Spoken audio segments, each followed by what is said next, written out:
Right, good evening visitors. Welcome to the Australian War Memorial's Last Post ceremony. My name is Robert Adams, and joining us today from the Australian Army is Private Rima Boss. We welcome the veterans who have served, those that are still serving, and the families that love and support them. The live stream of this ceremony is made possible by the Returned and Services League of Australia and the RSL and Services Clubs Association. We welcome members who are watching the broadcast of this ceremony across Australia. During this evening's ceremony, wreaths will be laid at the base of the Pool of Reflection by visitors to the memorial and students on behalf of St Mary's Anglican Girls' School from Canberra, Western Australia. Australia's Federation Guard is the tri-service ceremonial unit of the Australian Defence Force. They provide a ceremonial presence at civil and military events and during visits to Australia by foreign dignitaries. The Guard will now dismount the catafalque party from the tomb of the unknown Australian soldier.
If you are able, I now invite you to please stand and join in singing the national anthem. Catapult party, attention! Catapult party, present! Out!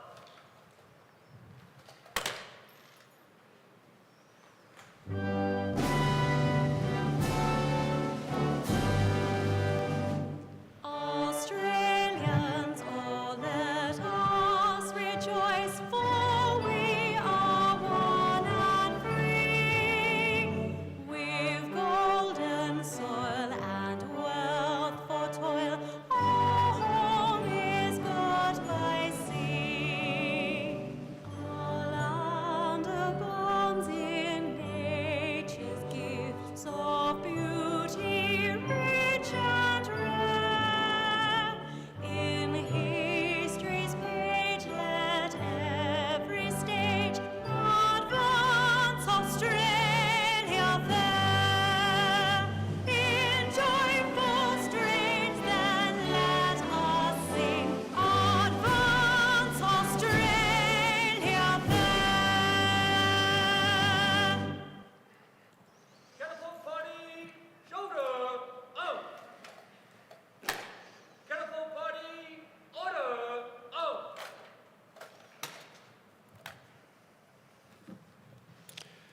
Students, and for those who are able, you may please be seated.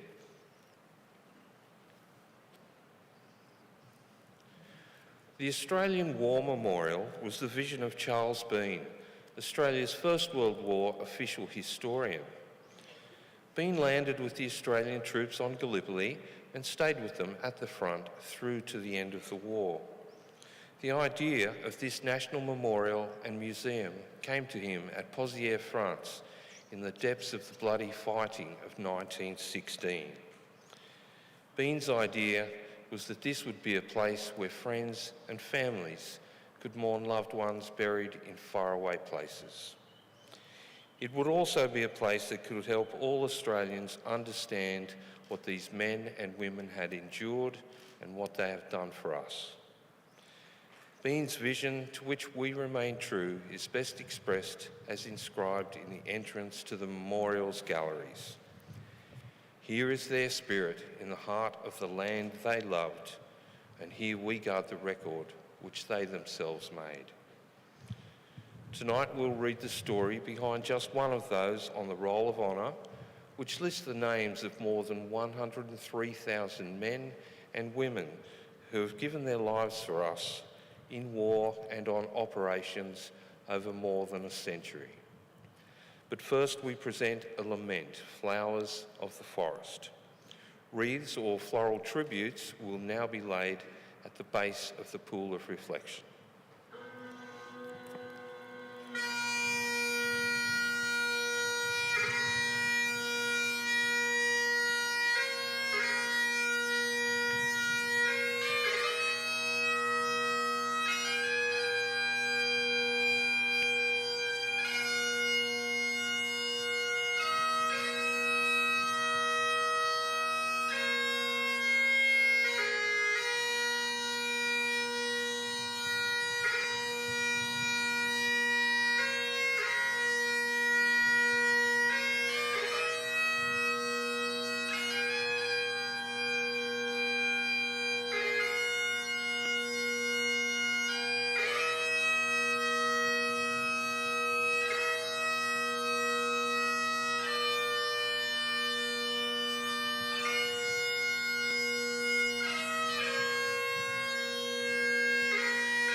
Today, we remember and pay tribute to Private Sydney Frederick France.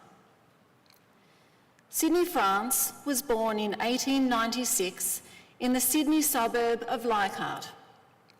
Known as Sid, he was one of 9 children born to Edward and Marion France. Sid received his education at Leichhardt Public School. He later volunteered in the Citizens Militia, serving as a signaller. At the outbreak of the First World War, he was working as a grocer in the city. Sid enlisted in the Australian Imperial Force on the 15th of January 1916 and was soon joined by his elder brother, Joe. The brothers were assigned to reinforcements of the 17th Battalion and undertook a short period of training before embarking for active service in April, sailing on board the troop ship Ceramic. After several weeks at sea, the France brothers arrived in Egypt. Sid contracted laryngitis and was sent to hospital in Cairo, separated from Joe, who had embarked for England. Sid remained in Egypt until August 1916, when he embarked for France. He arrived in Marseille soon after a week-long voyage, and then travelled north to Belgium, where he joined his unit in late September. Having missed the fighting around Pozières and Mouquet Farm, France spent the following weeks undertaking training and trench maintenance as the bitterly cold winter began to set in. Like many who suffered from the difficult conditions of the trenches, Private France eventually developed a severe case of trench foot. He was evacuated to England in November for treatment in a larger hospital away from the front lines. It took France several months to recover, and he did not return to his unit until May 1917. His return came in the aftermath of the German strategic withdrawal to the Hindenburg Line. The day after rejoining his comrades, France took part in his first major battle of the war during the second attack on Bullecourt, where the fighting was so heavy that it cost Australian units some 7,000 casualties. Following the major losses sustained during the enemy's withdrawal, the focus of Allied operations on the Western Front turned to the Ypres salient in Belgium. Now reunited, the France brothers were quickly drawn into the fighting when the Allies attacked enemy positions at Menin Road. Following a major artillery barrage, the 1st and 2nd Australian Divisions advanced towards enemy lines in the early hours of the morning on the 20th of September 1917. They came under heavy enemy fire as German troops attempted to resist their advance. Allied units were at a significant disadvantage, having to cover more than 1,500 metres to get to their objective, while coming under fire from enemy pillboxes and occasionally being hit with their own guns. As they advanced, Sid, who had been assigned as a runner, was hit by shrapnel, which killed him almost instantly.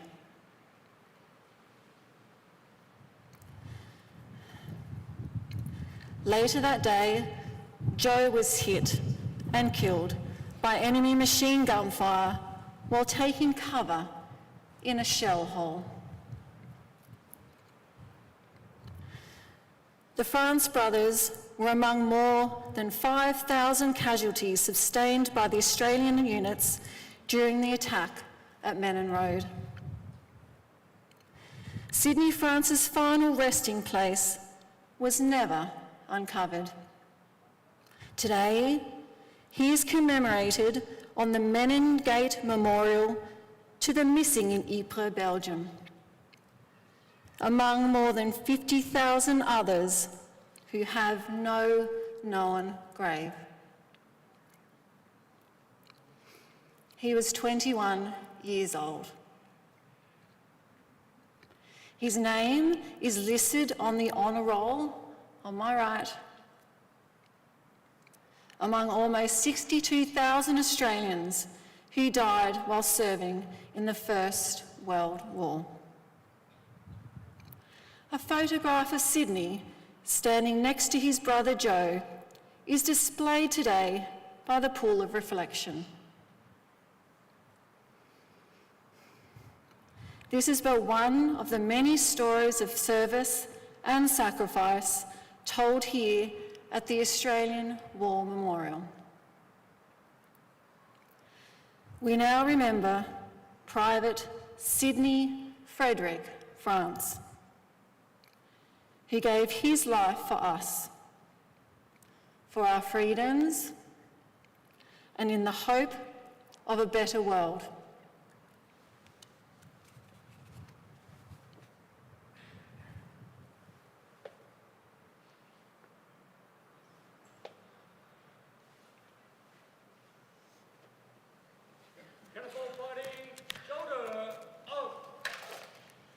If you are able, I now invite you to please stand for the reading of the Ode and the sounding of the last post.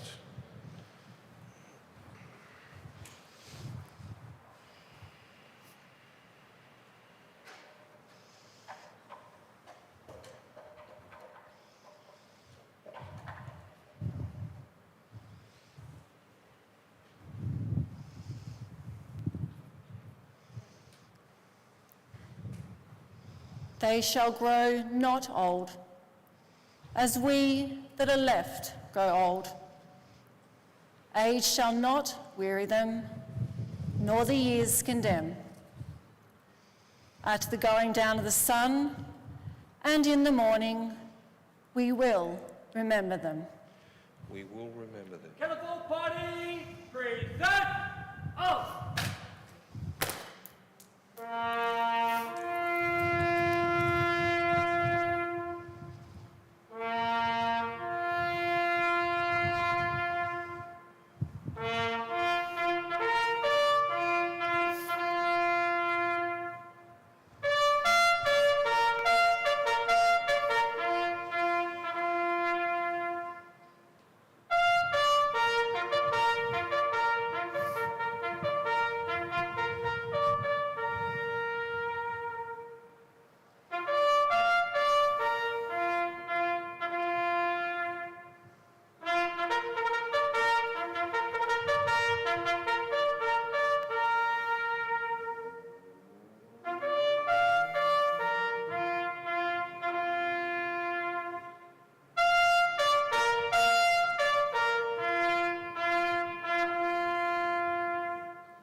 Catapult Party, shoulder up!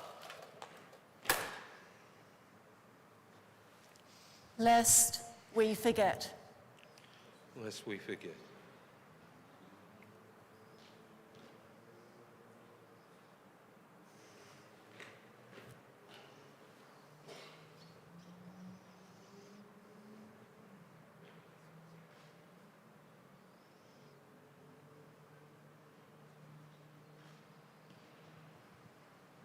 Catapult Party, outward, toe!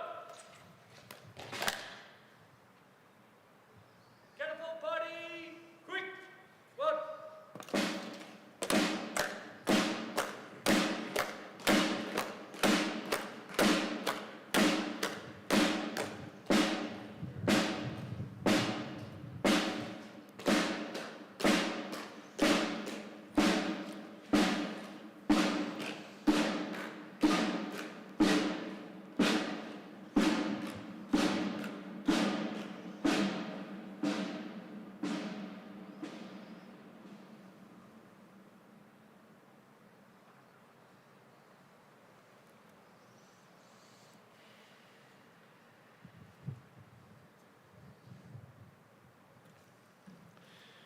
We leave you this evening with the words of the memorial's founder, Charles Bean. Many a man lying out there at Poziere or in the low scrub at Gallipoli, with his poor, tired senses barely working through the fever of his brain, has thought in his last moments, well, it's over. But in Australia, they will be proud of this. Ladies and gentlemen, girls and boys, that concludes the last post ceremony. On behalf of the Director, staff and volunteers, we thank you for visiting the Australian War Memorial today and for your continued support during the Memorial's development project. We wish you all a very pleasant evening.